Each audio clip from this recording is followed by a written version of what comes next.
we begin with President Trump and that growing firestorm facing massive backlash over his profane and racially offensive comments at the White House. The president today trying to backtrack from those comments. But on a day when he was signing a proclamation celebrating Dr. Martin Luther King Jr., a reporter at the White House asking, "Are you a racist?" Tonight, outrage pouring in, and one Democratic senator describing what happened in that Oval Office meeting, applauding the Republican, he says, then stood up to the president. ABC's chief White House correspondent Jonathan Karl leading us off tonight. On a day when he is under fire for racially explosive comments, the president signed a proclamation honoring Martin Luther King Jr., even joined by a member of the King family. But he couldn't avoid the blunt question, are you a racist? Mr. President, did you refer to African nations? Did you refer to Mr. President, are you a racist? Mr. President, are you a racist? Earlier this morning, the president attempted damage control over the vulgar insult he used in his meeting with members of Congress, tweeting, "The language used by me at the DACA meeting was tough, but this was not the language used," adding, "Never said anything derogatory about Haitians other than Haiti is, obviously, a very poor and troubled country." But nowhere did the president explicitly deny directing that profane insult at African countries. He said these hate-filled things, and he said them repeatedly. Democratic Senator Dick Durbin was in that Oval Office meeting. He said, "Haitians, do we need more Haitians?" And then he went on when we started to describe the immigration from Africa. That's when he used these vile and vulgar comments, calling the nations they come from holes. The exact word used by the president, not just once, but repeatedly. Later today, Senator Durbin detailed more of the president's comments. He said, "Put me down for wanting more Europeans to come to this country. Why don't we get more people from Norway?"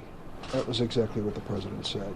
Durbin says Republican Senator Lindsey Graham challenged the president on the spot. For him to confront the president as he did, literally sitting next to him, took extraordinary political courage, and I respect him for it. Today, Senator Graham put out a statement. "I said my piece directly to the president yesterday. I've always believed that America is an idea, not defined by its people, but by its ideals." Other lawmakers condemned the president's comments as blatantly racist. Democratic Senator Dianne Feinstein saying, quote, "The president's expressed desire to see more immigrants from countries like Norway must be called out for what it is, an effort to set this country back generations by promoting a homogeneous white society." And prominent Republicans weighed in. So first thing that came to my mind was very unfortunate, unhelpful. Congresswoman Mia Love, a daughter of Haitian immigrants, said the president's comments are unkind, divisive, elitist, and fly in the face of our nation's values.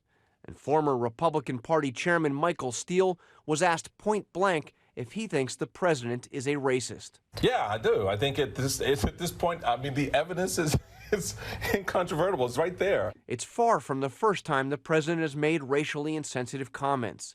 There's what he said about Mexicans on the very first day of his presidential campaign. "They're bringing drugs, they're bringing crime, they're rapists, and some, I assume, are good people." And his comments following the rally of white supremacists in Charlottesville last August. You also had people that were very fine people on both sides. But today at the MLK Jr. event, the president tried to strike an entirely different tone. No matter what the color of our skin or the place of our birth, we are all created equal by God.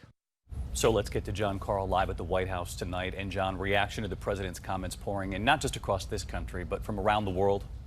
The remarks were condemned around the world. The African Union put out a statement demanding a retraction and an apology, quote, "not only to the Africans, but to all people of African descent around the globe." And the governments of Haiti, Senegal, and Botswana summoned the top U.S. officials at the embassies in those countries to ask for an explanation for the president's words. And John, while we have you today, the president also canceled his planned visit to London, saying he was unhappy with the new U.S. embassy there. And the president then trying to connect the decision on that new embassy to former President Obama. David, it had been widely reported that the president was planning to visit London in February. He announced via Twitter that he is canceling that visit. He said because of the bad deal the United States got on the new U.S. embassy in London. And he said that that deal was the responsibility of the Obama administration, but in fact, it was the Bush administration that began the move to the new U.S. Embassy. All right, John Carl leading us off at the White House. John, thank you.